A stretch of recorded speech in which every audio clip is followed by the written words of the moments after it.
Sua Bíblia em 1 Reis, capítulo 16, eu quero fazer a leitura com os irmãos do versículo 29 ao 33.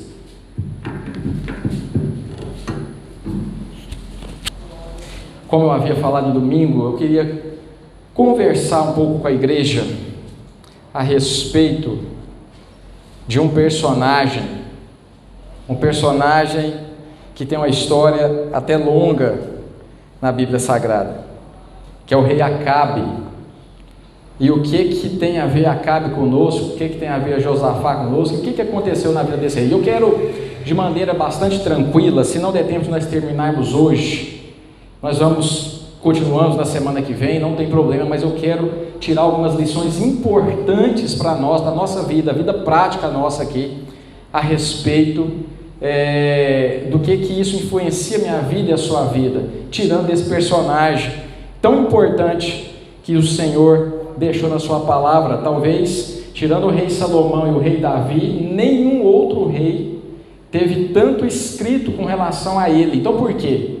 Não foi porque ele foi bom não, mas foi porque ele foi muito mal, mas a misericórdia do Senhor estava presente. Eu quero te mostrar isso dentro do texto sagrado. Amém? Todos encontraram?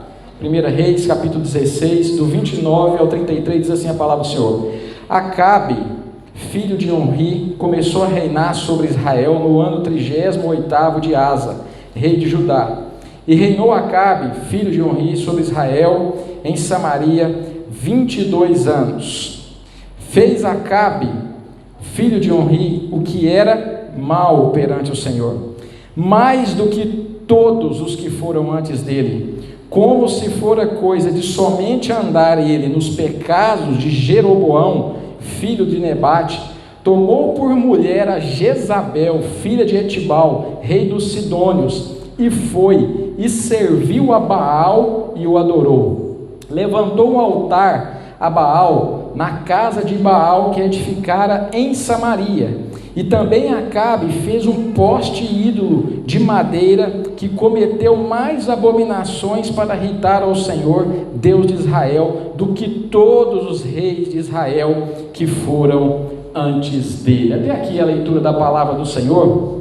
Curva a sua cabeça, eu quero orar mais uma vez, e marque a sua Bíblia, porque hoje nós vamos em muitas referências bíblicas. Eu quero que você entenda o que está na palavra do Senhor, porque lá em Daniel, no capítulo 11, no versículo 32, diz assim: o povo que conhece o seu Deus se torna um povo forte e ativo, e algumas versões vai falar mais, e fará proezas. Então, como que eu conheço a Deus? Conheço a Deus através da revelação da sua palavra, através do estudo da sua palavra, e o Espírito Santo vai nos convencendo e nos lembrando aqui que nós vamos estudando. A fé vem pelo ouvir, e ouvir a palavra de Deus. Amém?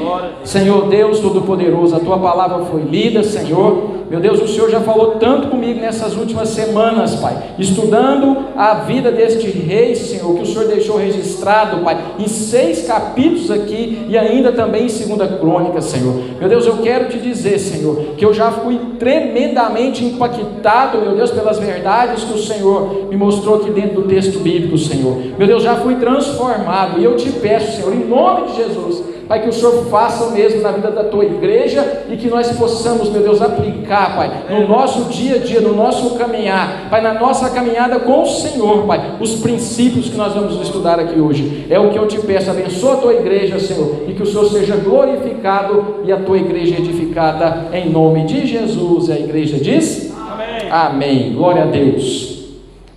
Irmãos, para nós contextualizarmos rapidamente o que se trata essa questão desses livros, do 1 e 2 Reis, você precisa se lembrar que o rei que era segundo o coração de Deus sempre foi o rei Davi.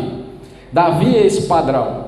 O povo queria um rei e pediu um rei antes da hora. Deus iria dar um rei para eles, mas o povo começou a pedir. Deus já estava preparando Davi não estava pronto, mas porque o povo insistiu, e o profeta Samuel vai chegar diante de Deus e abrir vamos dizer assim, o coração com Deus. Senhor, eles estão pedindo, como que faz? E Deus vai responder para Samuel: Samuel, eles não estão rejeitando a você, Não está rejeitando o profeta, mas está rejeitando a mim. Pode deixar que eu vou resolver essa situação e eu vou conceder. E aí vem rei Saul, antes de Davi. Mas nunca Saul foi o propósito, o projeto de Deus, porque lá em Deuteronômio já havia sido falado que o rei seria da tribo de Benjamim, de Judá, desculpa. E então Deus somente forneceu Saul para atender um desejo do coração do povo. Mas na sequência vem então o rei Davi. E depois de Davi, como Deus havia prometido que o reinado da linhagem de Davi não se apartaria de Israel, tanto que o Messias prometido, Jesus Cristo, que reina, continuará reinando e reinará pelos séculos dos séculos, vem dessa linhagem também, cumprindo a palavra do Senhor. Davi, depois de Davi vem Salomão. Só que o que acontece? Salomão, ele começa a se prostituir. Como? Prostituir tanto com mulheres quanto também com outros deuses, porque ele fez alianças demais com a sua vizinhança ali para poder ter paz, e as mulheres cooptaram o coração de Salomão. O coração de Salomão foi tentado por essas mulheres, e essas mulheres trouxeram ídolos das suas nações, e Salomão começa a adorar, e a ira do Senhor se levanta. E a ira do Senhor se levanta e diz então que agora o reino vai ser dividido. Só que por amor de Davi, não vai ser feito isso no reinado de Salomão. Mas Salomão, assim que ele falecesse, na sequência, essa nação seria dividida. Então esses livros, 1º e 2º Reis, ela conta essa história da monarquia de Israel, quando Deus estabelece essa monarquia, mas fala de um período de 400 anos de monarcas, e os livros vão intercalando. Olha, a partir de Salomão morre, Roboão, que é seu filho, começa a reinar, mas há uma revolução, e se tem a divisão, como o profeta havia falado, pegou uma capa, rasgou em 12 pedaços, deu 10 pedaços na mão de 2 pedaços, falou: assim vai fazer o Senhor com o seu reino. E aí aconteceu exatamente isso. Divide-se as tribos, 10 tribos do norte, 2 tribos do sul, Judá e Benjamim, e cumpre-se a palavra do Senhor. O que acontece ali? O que está mostrando dentro desses 1º Reis e 2º Reis? O que esses livros trazem para nós? Eles mostram exatamente o fracasso de Israel como nação para manter a aliança com Deus. Deus havia estabelecido os princípios, Deus havia mostrado o que Ele queria daquela nação, só que essa nação não consegue cumprir. Por quê? Porque ela não consegue se manter fiel a Deus. E aí nós temos então, dentro desses livros, essa triste história da destruição de Israel por causa simplesmente da recusa de ser fiel a Deus. Dentro de 1º Reis, 2º Reis, que você que conhece a história, sempre vai começar assim: olha, e reinou Josafá, e Josafá fez o que era bom perante o Senhor, reino do sul. E reinou Onzi fez o que era mal perante o Senhor, e reinou Jeroboão reinou tantos anos, e ele fez o que era muito mal perante o Senhor. É sempre essa questão da teologia da retribuição, que nós conhecemos muito no Velho Testamento. E de onde que vem isso? Vem lá de Deuteronômio capítulo 28, se você se lembrar, nós temos lá em Deuteronômio capítulo 28, as bênçãos da aliança do Sinai. Olha, se você olhar lá, vai começar justamente assim: se você atentamente ouvir a minha voz e fazer tudo aquilo que o Senhor teu Deus está te falando, virão sobre ti as seguintes bênçãos. E ele vai falando, ele vem discorrendo as bênçãos, mas de repente ele fala: mas se você não ouvir a minha voz e não quiser, então virá sobre você a seguinte situação, e começa a falar dos castigos da desobediência. Então aqui nesses livros vai trabalhar muito essa questão da retribuição. Olha, se você servir ao Senhor, se você for fiel ao Senhor, você vai ser abençoado, mas do contrário, se você não servir ao Senhor, você vai ter um problema. E aí eles começam então, dentro desses livros, a avaliar os reis de Israel, ou seja, se foi leal para com Deus, se foi fiel a Deus, se foi fiel a essa aliança, o rei é bom. Mas se ele quebra as alianças de Deus, se quebra a palavra de Deus, quebra os ordenamentos de Deus, o rei é mau. E aí o que então nós temos aqui? Nós temos um padrão ideal. Quem que é o rei, como eu disse no começo, que é o padrão de Deus, que que todos os reis deveriam seguir aquele padrão, que deveria ser segundo o coração de Deus? Exatamente o rei Davi. O rei Davi é o exemplo, é o padrão de quem deve andar no caminho do Senhor e agradar a Deus. Mas você pode pensar aí, talvez, mas Davi, um camarada que adulterou, um camarada que assassinou, um camarada que tramou a morte do marido da Betseba, que ele havia já cometido adultério. Davi é o padrão, sim. Por quê? Porque Davi é um homem segundo o coração de Deus. Quando ele é apontado o seu pecado, ele não disfarça. Quando é apontado o seu pecado, ele não se rebela. Quando é apontado o seu pecado, ele não justifica, se auto-justifica, mas ele se quebranta e fala: pequei, Senhor, pequei contra ti. E ele compõe o Salmo 51 quando ele é afrontado. Por isso que ele é um homem segundo o coração de Deus. Qual que é a diferença dele de Saul? Simples. Saul, quando é confrontado com o seu pecado, porque ele não obedeceu ao Senhor, não fez o que o profeta tinha falado, que ele não poderia sacrificar, ele não poderia fazer o papel de sacerdote, e ele começa a afrontar os mandamentos de Deus. Ele sacrifica antes de ir para a guerra, não esperou o profeta Samuel chegar, e quando Deus fala para ele eliminar os amalequitas, ele traz o rei para ele, traz as ovelhas, não era para levar nada. E aí, quando ele é confrontado, sabe o que Saul faz? Ele não fala que pecou, ele não confessa o seu pecado, ele não se quebranta, mas ele fala: olha, eu trouxe mesmo, mas deixa eu te falar, eu trouxe é porque eu quero oferecer um holocausto ao Senhor. Ele mandou matar tudo, eu desobedeci, mas eu desobedeci para sacrificar para o próprio Senhor. Por isso que eu trouxe as ovelhas, por isso que eu trouxe a vaca, por isso que eu trouxe o rei Agag, por isso que eu trouxe isso. Que ele começou a se justificar, dando desculpa. Aí nós temos aquela frase famosa que Samuel vira para ele: é melhor obedecer do que sacrificar. Então qual que é a diferença? Por que Saul não é um homem segundo o coração de Deus? Porque Saul não tem o seu coração quebrantado. Quando confrontado no pecado, ele se justifica, ele acha uma desculpa, pode ter uma desculpa no outro, fazer igual Adão: Senhor, não foi eu que pequei, foi a mulher que tu me destes que fez eu pecar. Eva, não fui eu, mas foi a serpente. É esse tipo de atitude que Davi é diferente. Quando ele é confrontado, ele se quebranta. Por isso que ele é o padrão. E se eu te perguntasse, o que é um padrão? O que é um exemplo? Dentro do Novo Testamento, quando Paulo trabalha esse conceito, quando Jesus fala, significa modelar ou refletir a forma ou semelhança de uma determinada pessoa. Ou seja, como que essa pessoa tem que ser? É um modelo que tem que ser seguido. Olha lá, o Dicionário Internacional de Teologia do Novo Testamento: o que um objeto, olha, tem que ser profundo, irmãos, o padrão, o exemplo, é o que um objeto deixa quando pressionado contra outro, como um rastro, a impressão, um selo. Olha a minha responsabilidade, a sua responsabilidade, porque o nosso padrão, o nosso exemplo, sabe quem é? O Senhor Jesus Cristo. É o rastro de Jesus, segue as pisadas de Jesus, a marca de Jesus. Você tem que exalar o bom perfume de Cristo. Ele é o nosso modelo. Então isso é muito sério.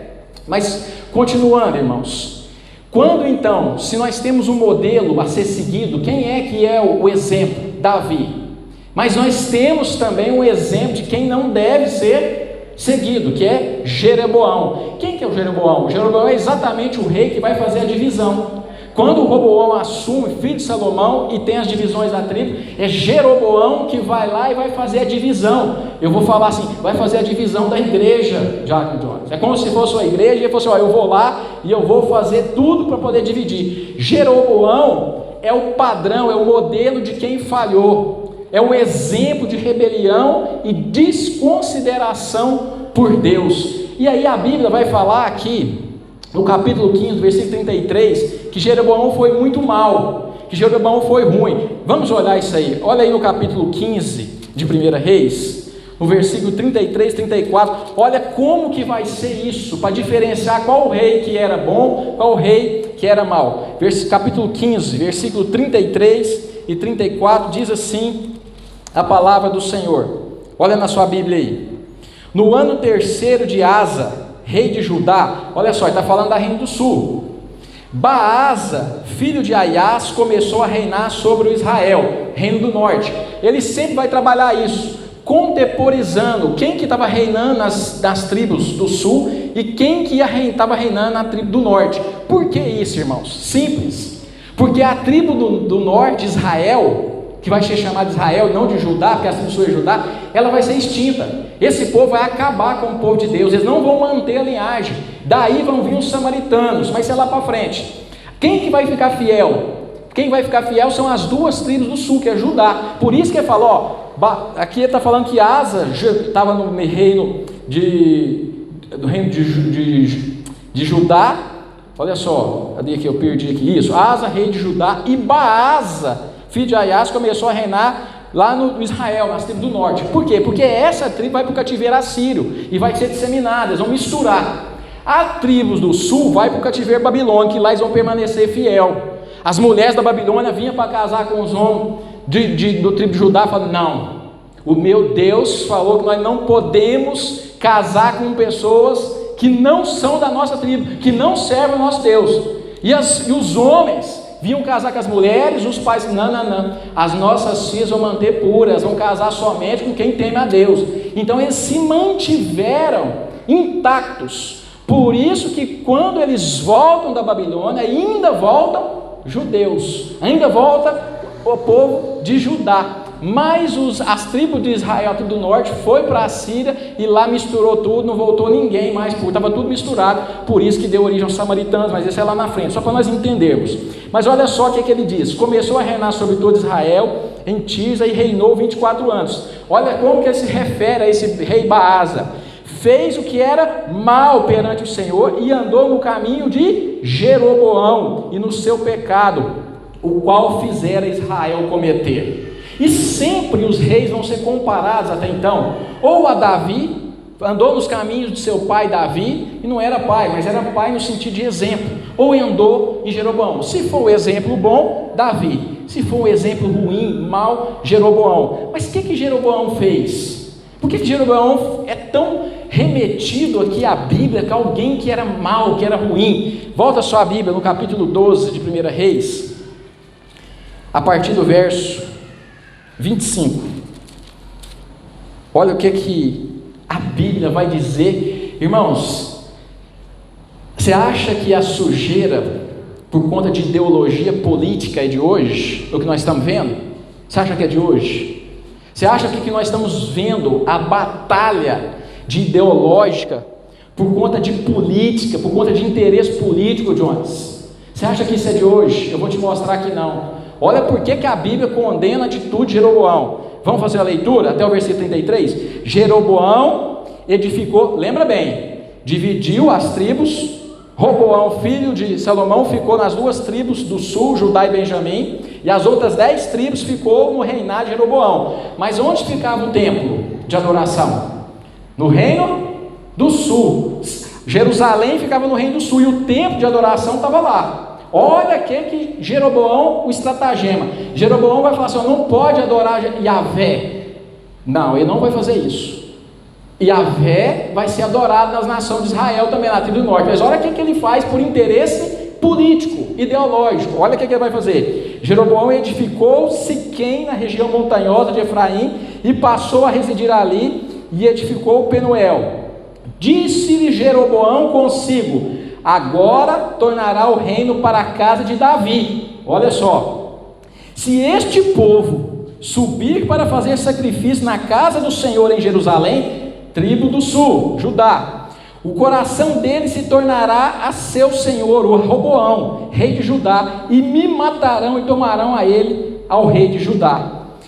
Pelo que o rei, tendo tomado o conselho, fez 2 bezerros de ouro e disse ao povo: basta de subir a Jerusalém, vem aqui teus deuses, ó Israel, que te fizeram subir da terra do Egito, pois um em Betel e outro em Dan, e isso se tornou em pecado, pois que o povo ia até Dan, para cada um para adorar o bezerro. E Jeroboão fez também santuário nos altos, e dentro do povo constituiu sacerdotes que não eram dos filhos de Levi. Fez uma festa no 8º mês, no 10º dia, no dia 15º do mês, igual a festa que se fazia em Judá, e sacrificou no altar. Semelhantemente fez a Betel e ofereceu sacrifício ao bezerro, que fizeram também em Betel. Estabeleceu sacerdotes dos altos que o levantavam. No 15º dia do 8º mês, escolhido a seu bel prazer, subiu ele ao altar que fizeram em Betel e ordenou uma festa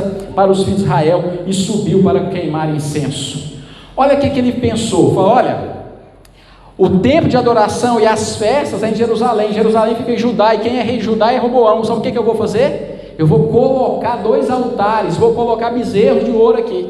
E eles vão falar assim: olha, gente, nós não precisamos parar com a adoração a Yahvé, não. Mas tem um detalhe: vocês não precisam ir em Jerusalém mais não, adora aqui. Porque ele pensou, se eles for lá, o que vai acontecer? Lá o coração deles vão se derreter em favor de Roboão, o rei de Judá, e eles vão me abandonar e vão acabar me matando, e Roboão vai voltar aqui e vai tomar esse território também.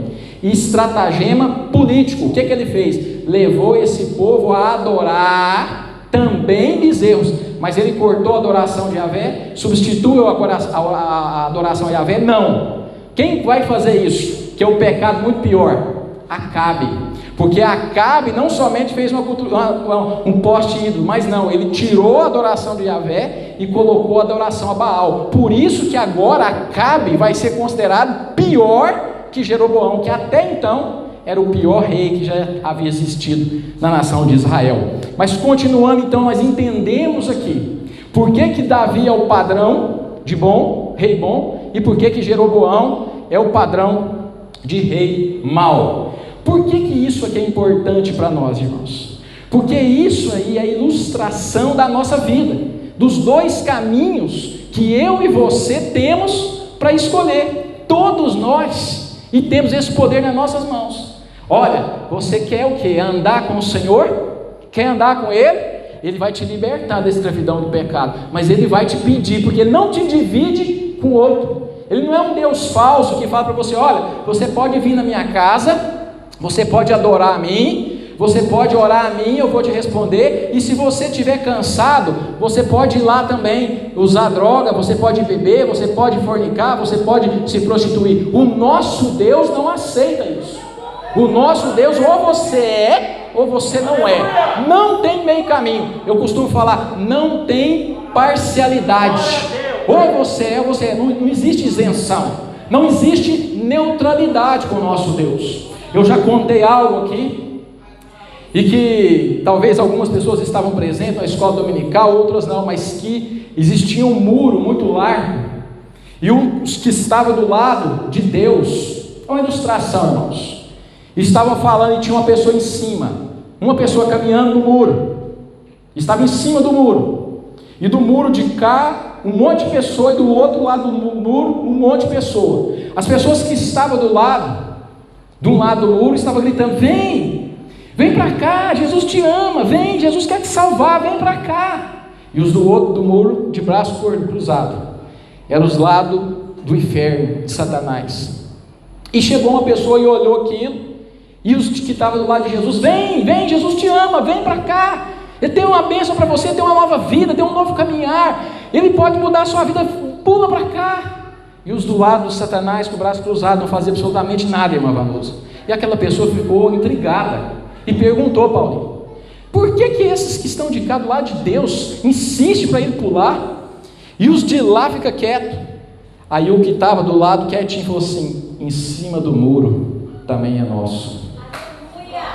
Ou você é, ou você não é. Não existe neutralidade. Então isso representa lá desde Israel: o que era mal fez o que era mal perante o Senhor, e o que era bom fez o que era reto diante do Senhor. Já vem isso lá. E veja bem, aqui é interessante, porque lá em Davi existe muito foco da história, porque ele já era um rei segundo. Precisava focar nas virtudes de Davi? Focar em que então? Tinha que focar na expansão do reino. Quando você olha, quando a Bíblia está trazendo a descrição de Davi, mostra quem Davi era realmente, mostra os feitos, as conquistas de Davi, para exaltar a Deus, e nós temos ali uma exaltação da conquista, para falar que Deus estava se revelando através do rei Davi, e que representava, na verdade, Davi, aquele que pode vencer por mim e por você. Não é Davi, não é o homem, mas é o próprio Deus. Quando Davi vence o gigante, na verdade não é, olha, quem é seu gigante, você tem que ser como Davi, não, porque o gigante que nos atrapalha, o gigante que eu e você não podemos vencer, como nenhum daquela tribo lá de Israel poderia vencer, é o pecado. Davi ali está representando Jesus que venceu o pecado por mim e por você, porque eu e você somos aqueles que estavam sendo afrontados 40 dias e 40 noites e não tinham força para fazer, mas Jesus veio e venceu o pecado. Basta nós crermos e nós seremos liberados. Mas ali Davi mostra a expansão do reino, Davi vencendo, conquistando território. Aqui agora é diferente, porque aqui agora oscila entre o homem segundo o coração de Deus e o homem que era mau, e aí não tem mais as conquistas políticas, mas o foco aqui é a fidelidade ou não a Yahvé, ao Deus que criou todas as coisas. É isso que vai focar esses livros. E ele vai mostrando exatamente quem são os reis, quem foi o rei que tinha essa fidelidade e quem era o rei que não tinha essa fidelidade desses dois caminhos, tá? E tudo isso aconteceu, essa retribuição de Deus sobre aquele povo por conta do pecado. O que aconteceu? E aí assim agora nós estamos entrando na história de Acabe. Por conta dessa idolatria que Acabe vai fazer aqui, e a Bíblia, como nós lemos aqui, diz que era mal perante o Senhor, mais do que todos os que foram antes dele, versículo 30 que nós lemos, ou seja, para trás, até Jeroboão, quase que vira mocinho. Por quê? Porque se Jeroboão fez só escultura com a intenção política, Acabe foi diferente. A Bíblia vai dizer que ele casou com a missionária de Baal, Jezabel, ou seja, o que era o estatuto de Deus? Que não era para haver mistura, não era para haver casamento em julgo desigual, e até hoje nós sabemos disso. É problema, o negócio de escolher antes, depois que escolheu, é problema. Se desobedecer ao Senhor, princípio quebrado, penalidade sofrida, não tem como. Deus é justiça, é amor, pastor, é amor, mas é justiça. O Deus que nós servimos, porque nós vivemos hoje num mundo contemporâneo, um mundo que as ideias, as ideologias são muito subjetivas, e acredita que o conceito de amor de um pai é aquele pai que o filho faz uma coisa completamente errada e dá uma facada no outro aí na rua, e o pai que é amoroso vai lá e paga a fiança e contrata o advogado e paga a despesa e tira o filho da cadeia e fala: ô meu filho, eu te amo tanto, traz aqui, põe ele na casa e protege ele. E se a polícia for moderno de amor, é esse. Mas o nosso Deus é diferente. O nosso Deus é diferente, porque se a pessoa faz isso, o filho faz isso, é o Deus que fala assim: meu filho, eu te amo e eu te perdoo, mas a consequência do seu erro é sua, porque se eu tirar a consequência, eu deixo um atributo meu, que o meu atributo é amor, mas também é justiça. Eu deixo de ser justo. Você fez o mal para o próximo, você plantou, você precisa colher algo. Eu te perdoo, eu te levo para morar comigo, mas deixa eu te falar, paga o que você deve. É isso que ele fala. Então o conceito do Deus verdadeiro é esse. Olha, não erre. Se você errar, você tem um que pode perdoar? Tem. Mas tem um detalhe: ele te perdoa o pecado, mas a consequência ele não tira, porque o atributo da justiça dele, ele precisa que eu e você aprendamos e que nós sejamos amanhã melhor do que hoje, porque ele não quer formar gente mimada, mas ele quer formar gente transformada. É essa a diferença. Então é essa, tudo que aconteceu, o que vai gerar? Essa idolatria que começou, veja bem, no Reino do Norte. E é tão interessante, irmãos, quando você olha para a Bíblia Sagrada e você começa a colocar do lado, assim, um lado do outro, porque como o autor está falando no livro, mas se você colocar numa planilha e colocar no quadro, olha, Reino do Sul, o que aconteceu? Nessa época aqui, era Asa que reinava e aqui Baasa. O que Asa aconteceu porque fez o que era bom diante do Senhor? Você vai ver a quantidade de bênçãos que Asa recebeu, e ao mesmo tempo que fez o que era mal, você vai ver a quantidade de problema que veio para cima daquele rei, da família do rei e do povo de Deus. Só que tem um detalhe: O nosso Deus, um dos atributos dele, chama-se longanimidade. Você sabe o que isso significa? Que Deus não age na sua ira. Ele espera, ele deixa. Por isso que Acabe reinou 22 anos. Demorou 22 anos para a justiça de Deus falar assim: chega, eu te dei chance demais. É o que nós vamos ver daqui a pouquinho. Então o que acontece? Por conta de tudo que está acontecendo aqui, dessa idolatria e desse afastamento da vontade de Deus, da maldade do reino do norte de Israel, o capítulo 17, aí no versículo 1 tem uma sentença. Deus vai usar o profeta Elias e vai dar uma sentença por causa da idolatria. Olha o que diz: então Elias, o tesbita dos moradores de Gileade, disse a Acabe: tão certo como vive o Senhor Deus de Israel, perante cuja face estou, nem orvalho, nem chuva haverá nestes anos, segundo a minha palavra. Olha que interessante. Chegou um ponto que veio tanto ofendendo a santidade de Deus, os caminhos do Senhor. O Senhor falou assim: então peraí, eu vou cerrar o céu, vai vir uma grande fome, para vocês entenderem. Por que ele falou de chuva? Por que não poderia ser diferente? Porque Jezabel e Acabe levou esse povo a adorar Baal. Quem era Baal? Era a divindade da chuva e da tempestade. Ele não é o Deus que faz chover? Ele não é o Deus que traz tempestade? Então eu vou mostrar para vocês quem é o Deus verdadeiro. Acabou, não chove mais. Diante da palavra do Senhor, como vive o Senhor, não vai cair nem orvalho nem chuva. Irmão, não é só chuva não. Sabe esse sereno cai à noite e que a grama fica verdinha até na seca? Nem orvalho e nem chuva, e assim aconteceu. O que acontece? Se você olhar aqui, essa sentença, nós falamos aqui no ciclo de oração a respeito da provisão, do versículo 2 até o 24 do capítulo 17, Deus vai sustentar o profeta Elias. O profeta Elias profetizou a seca, mas ele não foi atingido pela seca, porque o próprio Deus cuidou dele. Se você pensar que ele mandava corvos, passarinho, levar pão e levar água para eles, e depois usou a viúva, a classe mais vulnerável que existiu, a viúva e um órfão, para cuidar do profeta, e depois ainda ele ressuscita o filho dessa viúva. O que eu aprendo aqui rapidamente, porque não é o foco de hoje, mas eu aprendo que a fidelidade a Deus traz segurança, embora você esteja em meio a pecadores e um mundo caído, e nós estamos assim.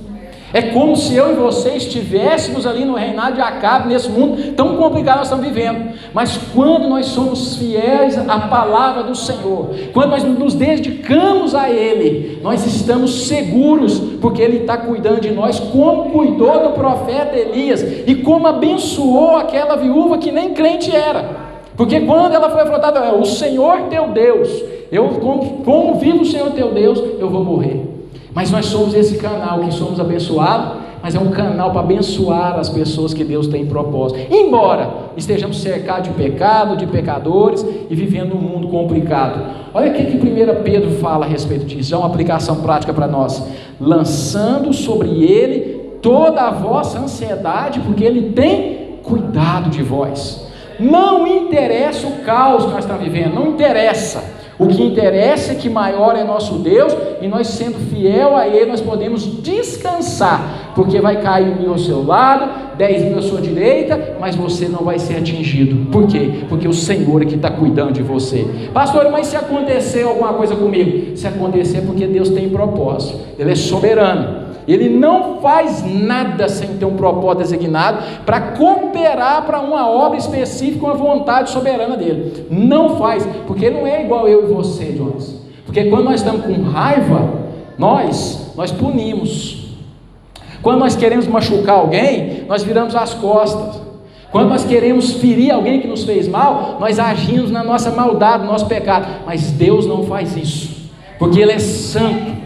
Ele não faz isso como nós. Se acontecer alguma coisa, é porque Ele tem um propósito muito maior do que eu e você possamos imaginar. Mas aí nós passamos então aqui para o capítulo 18. Se o capítulo 17 traz a sentença e traz o cuidado de Deus sobre Elias, no capítulo 18, passa a sua Bíblia, nós já temos aqui a consequência dessa falta de chuva, ela já passou, está com a fome na terra, e Deus agora vai fazer o quê? Ele fez parar a chuva, mas agora ele vai fazer chover. E aí nós temos aquela passagem bonita, que nós gostamos muito dela, que o profeta Elias vai conversar com Acabe, vai fazer um desafio, vai falar para ir lá para o Monte Carmelo, chamar os profetas de Baal, tudo, porque já tinha 3 anos e 6 meses que não chovia, e agora ele fala assim: vamos fazer um desafio.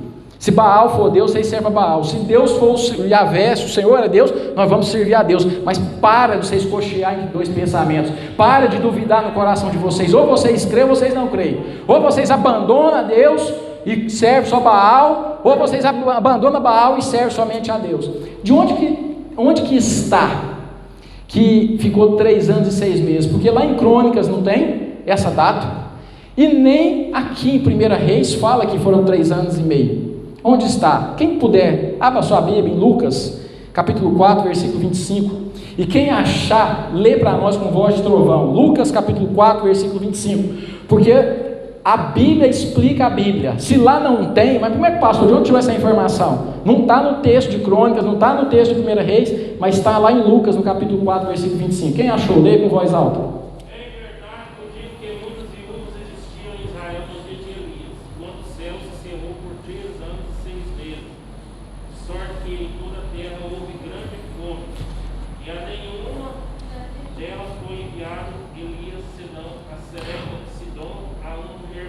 Olha só, quantos anos estava lá? 3 anos e 6 meses, 3 anos e meio, sem chuva e sem orvalho. Está lá em Lucas explicando isso, então para você conhecer. Então nós estamos falando que a Bíblia já revelou o que aconteceu lá no Velho Testamento, lá com aquelas viúvas, 3 anos e 6 meses. Como eu já falei, Baal era o deus cananita da chuva e tempestade, e foi desafiado no Monte Carmelo. Sabe o que é isso aí? O Monte Carmelo era tido como a moradia de Baal. Olha para você ver, ele para a chuva, que era Baal, que era o rei da chuva, e ele falou assim: tem mais, eu enfrento você e enfrento o Monte Carmelo. É lá que você mora, é lá que o seu Deus mora, eu vou enfrentar lá, eu quero ir lá ao encontro, e marca o encontro lá. Versículo 19, olha lá, o que diz aí? 18, 19. Agora, pois, manda juntar a mim toda Israel no Monte Carmelo, como também os 450 profetas de Baal e os 400 profetas do pote ídolo que comem da mesa de Jezabel. Juntou lá esses 850 homens e falou assim: ó, eu quero enfrentar vocês, nós vamos fazer o desafio. Você conhece, eu não quero perder tempo aqui com os detalhes. Você conhece o que foi feito, você conhece o altar que do Elias foi molhado com água deles, só colocaram os holocaustos. Falaram assim: o Deus que responder com fogo, esse vai ser o Deus de Israel. E aí eles clamaram a manhã inteira. Escolhe aí, vocês querem fazer primeiro ou depois? Não é primeiro. Que horário que vocês querem? De manhã. Eles clamaram, começou a bater. Você conhece a história. Clama mais alto, diz Elias. Às vezes o Deus de vocês está dormindo, Baal está dormindo, vai ver que ele passeou, foi passear. Clama mais. Eles se bateram e nada. Quando o profeta Elias orou, ele somente pediu: Senhor, se o Senhor é Deus, responde com fogo e queime esse holocausto. E ele queimou e lambeu até a água. Você conhece. Aí vem a sentença. Vocês viram o que aconteceu na frente de vocês? Vocês viram os milagres? Você viu o que Deus fez? Então até quando vocês vão cochear entre 2 pensamentos? Se o Senhor é Deus, segue-o. Se é Baal, segue-o. Porém o povo nada respondeu. Na sequência, você conhece o que aconteceu também. Daqui a pouco nós vamos falar o que Elias vai falar. Olha só, o que eu aprendo aqui, até aqui, nesse versículo 18 também. Não existe outro Deus maior que o nosso Deus. Não precisa ter medo de trabalho, de macumba, não precisa ter medo de nada que é arma forjada contra você, porque o nosso Deus garante que nenhuma arma forjada contra ti prosperará. Esquece isso, esquece que alguém vai falar alguma coisa, vai te profetizar maldição, isso vai pegar. Sabe por quê? Porque não há condenação para quem está em Cristo Jesus. Mas para quem está onde? Em Cristo Jesus, cocheando entre 2 caminhos, entre 2 pensamentos? Não, quem está firmado na rocha, que é o Senhor Jesus. Então não existe um Deus maior que o nosso Deus. Olha lá que Filipenses Paulo falou aos Filipenses, pelo que também Deus, falando do seu Deus, o nosso Deus, o Senhor e Salvador Jesus Cristo, Davi, pelo que Deus também o exaltou sobremaneira e lhe deu o nome que está acima de todo nome, para que ao nome de Jesus se dobre todo o joelho, no céu, na terra e debaixo da terra, e toda língua confesse que Jesus Cristo é Senhor, para a glória de Deus Pai. Esse é o Deus que você serve. Não existe Baal, não existe Moabe, não existe nenhum Deus maior que o nosso Senhor Jesus Cristo. Então lança fora medo, tira a superstição de lado, crê no seu Salvador, porque essa palavra é verdadeira e você conhece os feitos do seu Deus. Aleluia. Capítulo 19, depois do 18. Aí, o que acontece aqui? Aconteceu tudo isso. Quem que era o coração do profeta? Imagina você lutar com 850, não lutar, eles já estavam derrotados, que o próprio povo vai levar ele para esfaquear. Mas você imagina você, rapaz, quando tem uma matança de frango de granja, você matar 100 frangos ali, uma pessoa, no fim do dia está exausta, e olha, não sei se consegue. Não estou falando dos profissionais lá da Sadia, estou falando granja particular em casa. Agora você imagina essa batalha, John, 850, porque era 450 mais 450 Baal, mais 400 o poste ídolo, eram 850 homens. Elias estava cansado, e mais um problema, sabe o que é o pior do que o cansaço físico? É o cansaço emocional. Vocês viram, não viram? O rei vai ter que se dobrar, Jezabel agora se converte, qualquer um ia pensar isso. Contaram para ela o que aconteceu, Acabe estava lá, mas contou para ela, sabe o que ela fez? Maldito, que o Senhor me consuma se amanhã eu não fazer com você o que você fez com meus profetas. Ela não se converteu e afrontou. Imagine o psicológico daquele homem, imagine a quantidade de pessoas de Israel que tinham que fazer uma decisão a favor do Deus verdadeiro e ficaram do lado de Baal por meio de Jezabel. Sabe o que aconteceu com o profeta Elias? O profeta Elias, ele baixou a cabeça, ele ficou com medo, diz a palavra do Senhor aqui no capítulo 19, e ele entrou em depressão, e ele pediu para si a morte. Versículo 4, ele mesmo porém se foi ao deserto caminho de um dia, e veio e se assentou debaixo de um zimbro, e pediu para si a morte, e disse: basta, toma agora, ó Senhor, a minha alma, pois não sou melhor do que os meus pais. Sabe o que ele está falando aqui? Eu estou exausto fisicamente, e emocionalmente a minha alma está abatida, porque eu achei que esse povo ia virar, agora todo mundo ia servir ao Deus verdadeiro de Israel, e não aconteceu. Eu estou ameaçado de morte, eu estou sozinho de novo aqui. Era mais ou menos isso, a frustração dele, porque não foi atendida a expectativa que ele tinha no seu coração, e ele perde para si a morte. E Deus ainda fala assim: ó, caminha, vai falar com ele, vai dar um ânimo para ele, vai lá e unge Eliseu. É isso que está aí na sequência. Deus já está preparando uma sucessão. Elias pediu a morte, né? Deus tem hora que faz umas coisas que é engraçada, Ariel, porque o homem que pediu a morte, Deus falou para ele: você não vai morrer não. Pegou e levou ele, trasladou ele. Olha só, é Deus, é o jeito dele agir, faz a vontade dele, para mostrar que não sou eu, não é você, mas é Ele que é soberano na nossa vida. O que eu aprendo aqui com esse capítulo 19?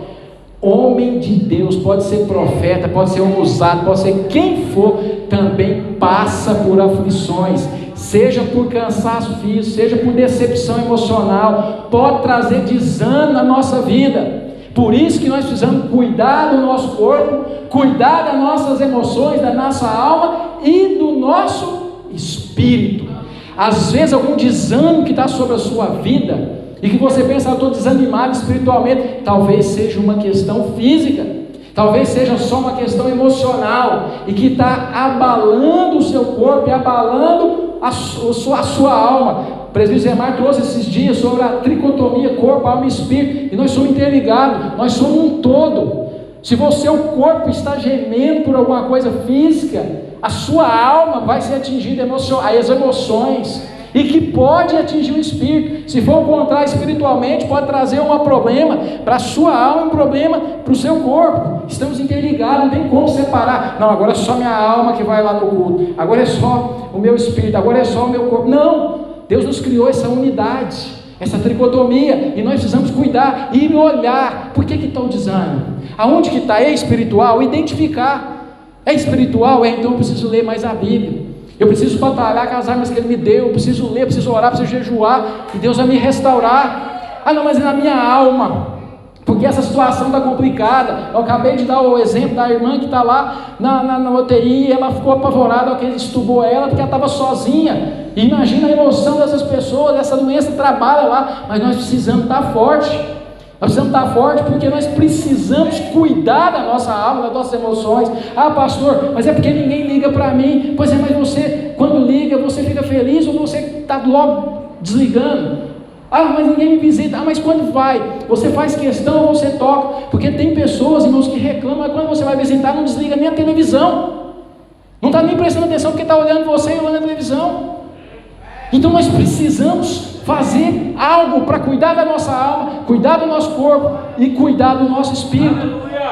E mais uma coisa que eu aprendo aqui: Elias estava passando por isso, tudo isso, Deus cuidou dele, mas ao mesmo tempo Deus já falou: pega aí Eliseu, unge ele estava lá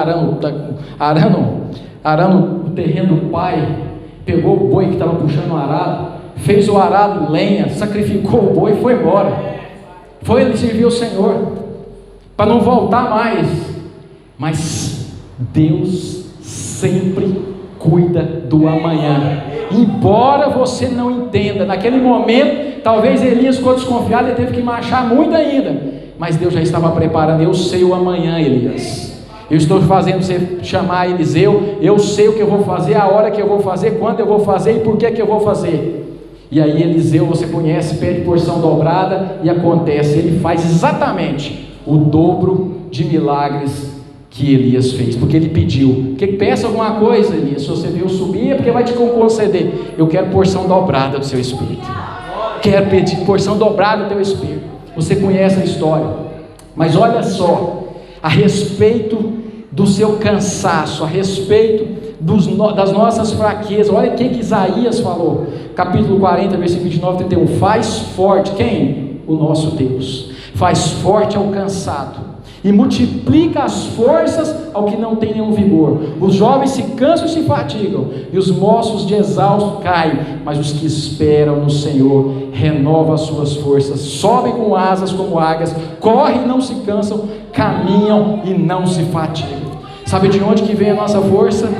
A nossa força vem dele, porque se nós estivermos ligados nele, tudo é mais fácil. Lidar com os nossos problemas emocionais, que a nossa alma é mais fácil. Lidar com o nosso problema físico é mais fácil, problema porque vai vir, pode acontecer. Paulo passou, já falei quantas vezes aqui, e pediu para o Senhor 3 vezes, minha graça te basta, Paulo, meu poder se aperfeiçoa na sua fraqueza. Preocupa não, você está achando que você está doente? Eu vou te usar e vou te usar muito, porque eu vou acrescentar graça sobre a sua vida. E é isso que nós precisamos, ser fortalecidos no Senhor. Capítulo 20, agora que ia começar o que eu queria falar com os irmãos. Então, deixa para quarta-feira, já são 9 horas. Quarta-feira a gente termina essa segunda parte, e aí a gente continua fazendo algumas aplicações, capítulo 20, 21 e 22. Acabe fez aliança com Josafá, e você vai entender o tamanho da misericórdia do seu Deus. Você já leu na sua Bíblia que Acabe que fez tudo isso com Jezabel.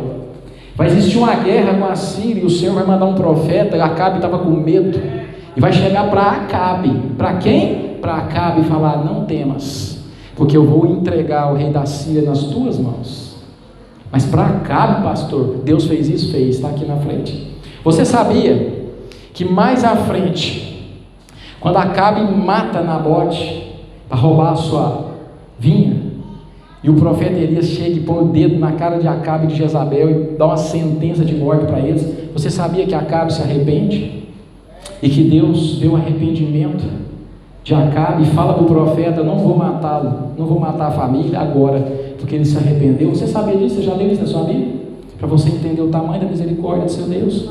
Semana que vem a gente continua, a gente vê isso junto, amém? Vamos colocar de pé.